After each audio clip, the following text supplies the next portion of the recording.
atento llamado a mis colegas que no son reumatólogos, a la población general, sobre varios aspectos muy importantes. Yo sé que la educación tradicional nos ha orillado mucho a ser incapaces.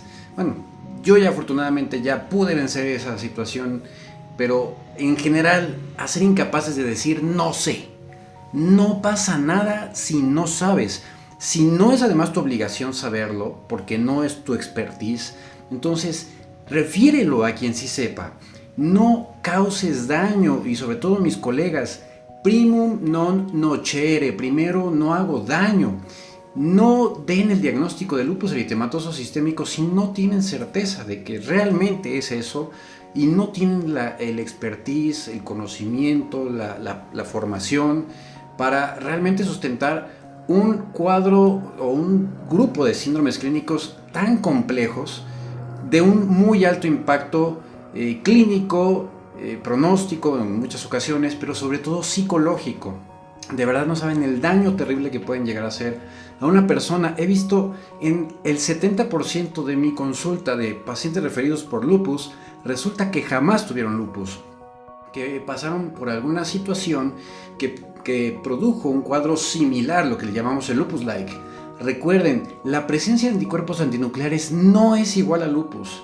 No es igual a lupus. Y por eso es también muy importante conocer los distintos patrones, los títulos y saber que existe una prevalencia normal de anticuerpos antinucleares, incluso hasta títulos altos. Hasta 2 a 3% de la población puede tener títulos altos hasta del patrón nuclear homogéneo. Y otras pruebas de laboratorio que pueden llevar a confusión, que no hacen sino causar un gran...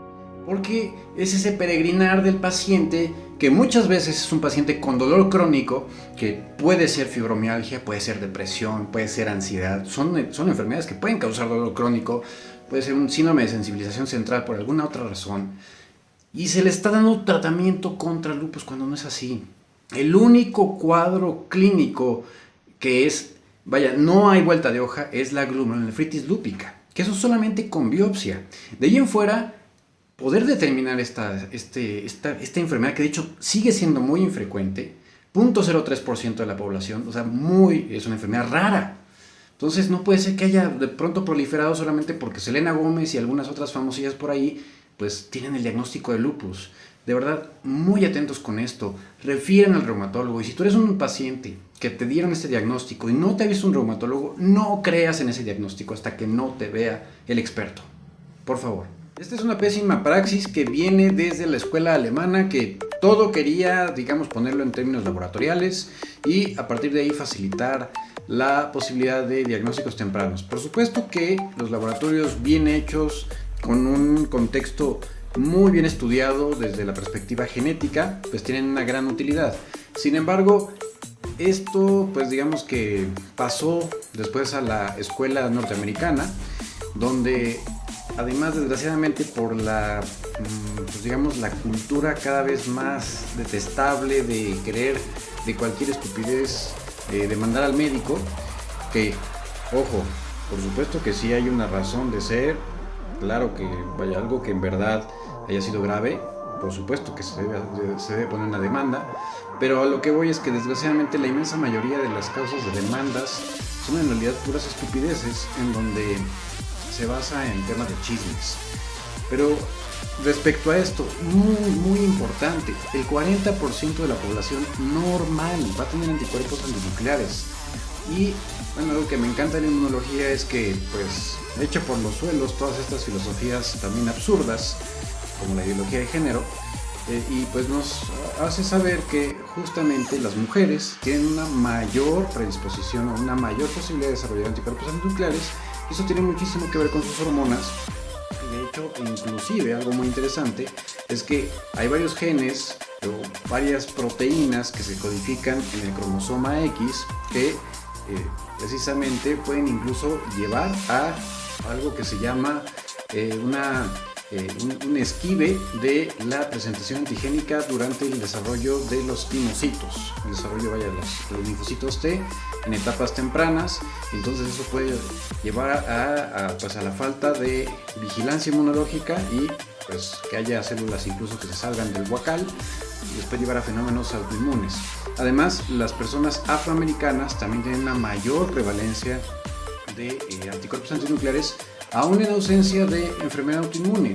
Y algo también interesante, conforme va envejeciendo el sistema inmunológico, la posibilidad de desarrollar anticuerpos antinucleares e incluso factor reumatoide va incrementándose sin tener relación con la presencia de una enfermedad autoinmune. Inclusive, por ejemplo, la fibromialgia, que es una enfermedad que con mucha frecuencia se llega a confundir en manos inexpertas por flojera mental con lupus o incluso otra enfermedad autoinmune, hasta un 25% pueden tener anticuerpos antinucleares y no significa que sea una enfermedad autoinmune. Muchas infecciones, la prevalencia es hasta el 25%, por ejemplo hepatitis o tuberculosis, entre otras cosas. Entonces lo más importante es la clínica, muy importante. Además del sexo femenino, la edad mayor, el pertenecer a una etnia de alta prevalencia de fenómenos autoinmunes, como puede ser afroamericana, o en algunos casos, por ejemplo, los indígenas Pima, así como, el tener un componente de patrón de herencia familiar, donde pues sí existe agregación de enfermedades autoinmunes. En realidad esto último es bastante infrecuente. Hay muchísimas cosas alrededor que pueden estar vinculadas con el desarrollo de autoinmunidad.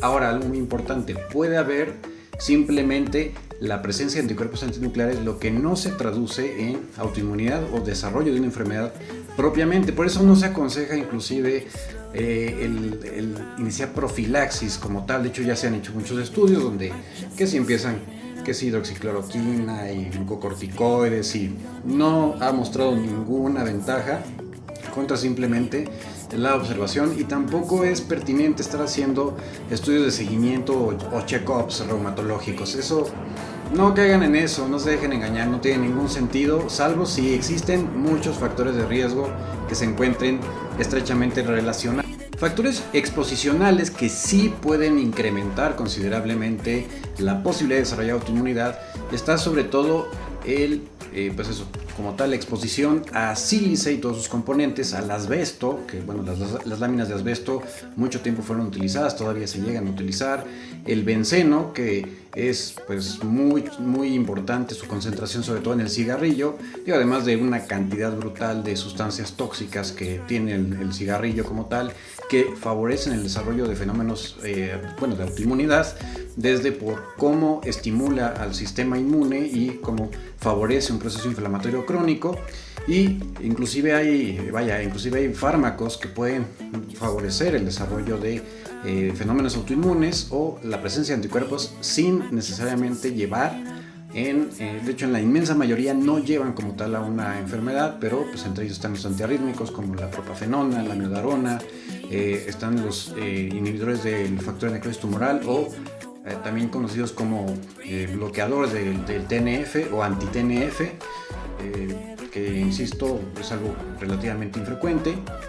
Y bueno, podríamos enumerar, hay varios antihipertensivos, alfa-metildopa, la hidralazina, inclusive hasta diuréticos como la hidroclorotiazida se han asociado en una baja prevalencia, o más bien una baja incidencia de desarrollo de lupus inducido por drogas, que prácticamente en el 100% desaparece una vez que se retira el fármaco. Y desde luego las infecciones virales, muy común.